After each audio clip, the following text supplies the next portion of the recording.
Selamat pagi anak-anak, apa kabar? Ibu berharap kalian semua dalam keadaan sehat dan baik-baik saja. Nah, kita tidak lupa mengucapkan syukur atas berkat yang Tuhan berikan kepada kita, sehingga Tuhan masih memberikan kita kesempatan untuk menyeberangi tahun 2020 ke tahun 2021 ini. Pada hari ini, kita juga mengucapkan syukur kepada Tuhan karena Tuhan masih memberi kita kesempatan untuk berjumpa kembali pada video pembelajaran kali ini. Nah, hari ini kita akan membahas tentang dinamika gerak. Adapun submateri yang akan kita bahas hari ini ada dua, yaitu hukum-hukum Newton tentang gerak, dan yang kedua adalah jenis-jenis gaya. Adapun tujuan pembelajarannya adalah 1. Menganalisis hukum-hukum Newton tentang gerak dan jenis-jenis gaya berdasarkan hukum Newton.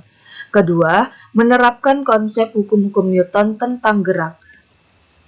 Nah, sekarang kita masuk ke pembahasan hukum-hukum Newton tentang gerak.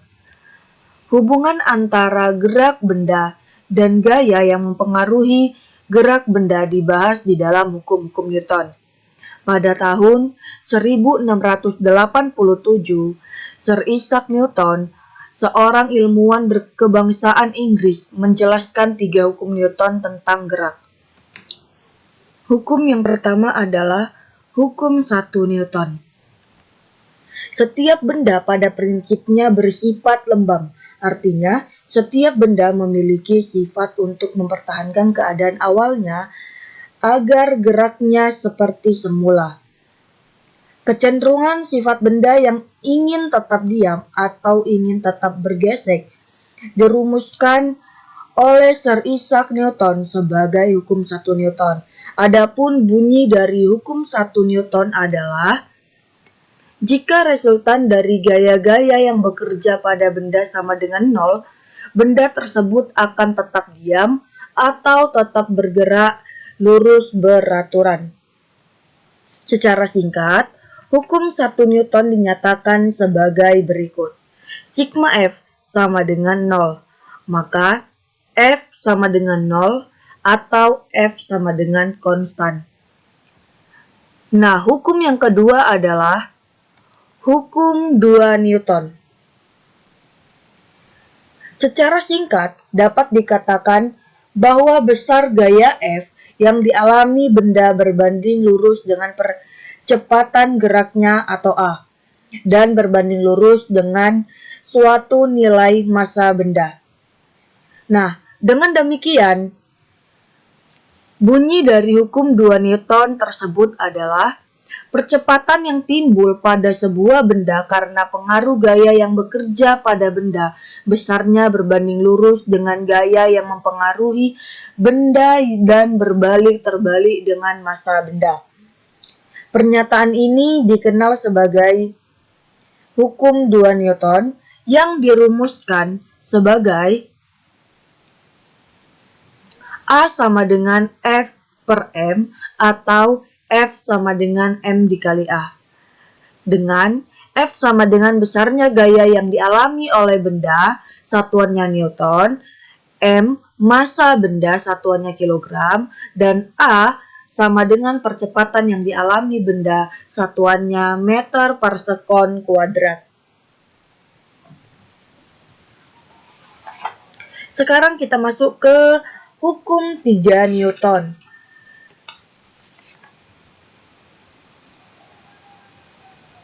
Bunyi dari hukum 3 Newton ini adalah jika Anda mengerjakan gaya pada sebuah benda, benda tersebut akan mengerjakan gaya pada Anda yang sama besarnya, tetapi dengan arah berlawanan. Maka, hukum 3 Newton ini disebut dengan hukum gaya aksi reaksi, atau F aksi sama dengan minus F reaksi. Nah, sekarang kita akan membahas jenis-jenis gaya. Gaya yang pertama kita bahas adalah gaya berat. Gaya berat adalah gaya tarik bumi pada suatu benda.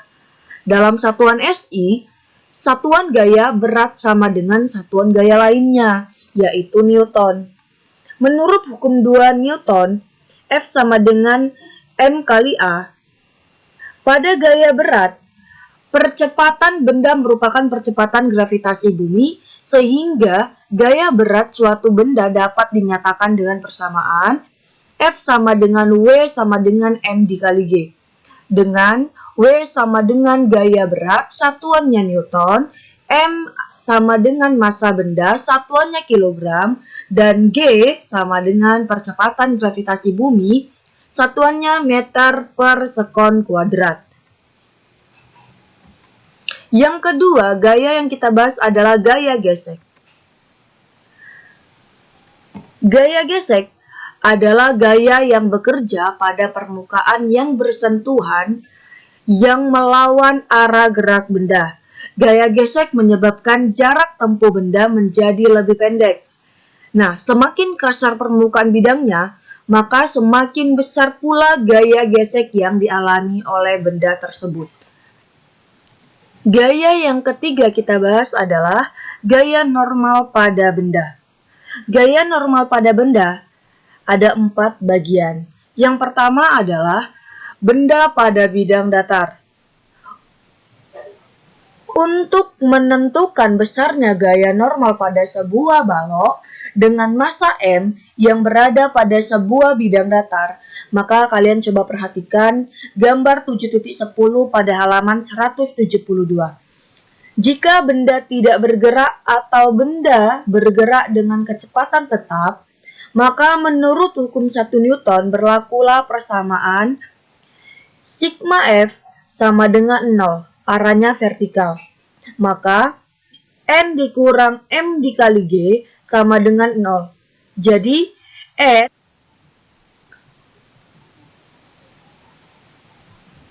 Nah, yang kedua kita bahas adalah benda pada bidang miring.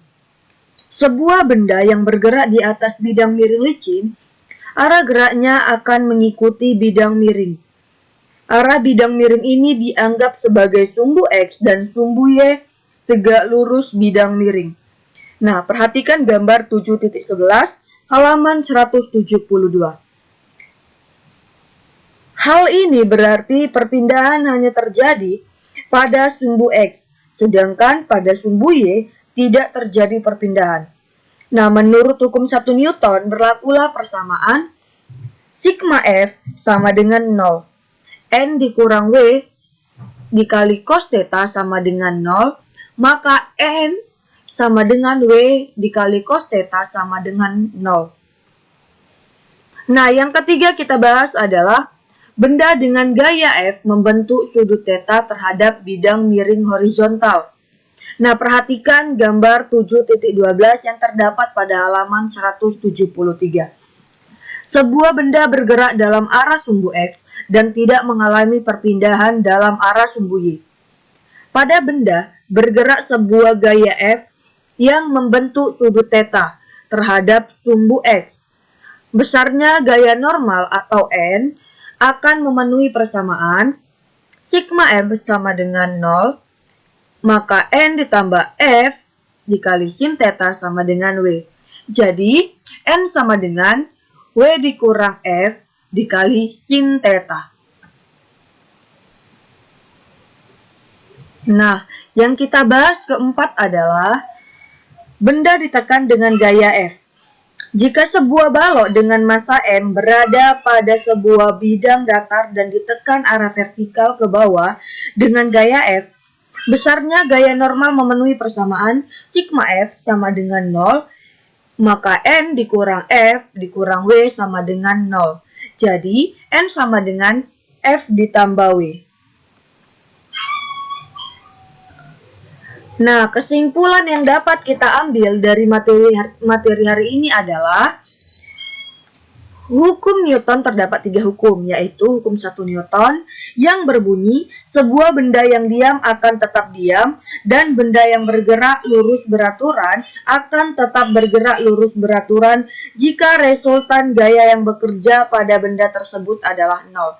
Nah, yang kedua adalah hukum 2 Newton yang berbunyi besar percepatan yang timbul pada sebuah benda karena pengaruh suatu gaya yang bekerja pada sebuah benda, besarnya berbanding lurus dengan besar gaya dan berbanding terbalik dengan massa benda. Nah, yang ketiga adalah hukum 3 Newton. Jika Anda mengerjakan gaya pada sebuah benda, benda tersebut akan mengerjakan gaya pada Anda yang sama besarnya tetapi dengan arah yang berlawanan. Kedua gaya tersebut inilah yang dinamakan gaya aksi-reaksi. Sampai di sini materi kita hari ini. Minggu depan kita masih membahas tentang dinamika gerak, tapi dengan submateri yang berbeda, yaitu penerapan hukum Newton yang terdapat di halaman 174. Jadi buat anak-anak ibu, jangan lupa baca-baca bukunya di rumah. Jadi ketika minggu depan kalian sudah agak lebih mengerti atau lebih paham untuk mengikuti pelajaran selanjutnya. Ingat ya, tetap jaga kesehatan dan jangan lupa kalau berpergian gunakan masker. Terima kasih.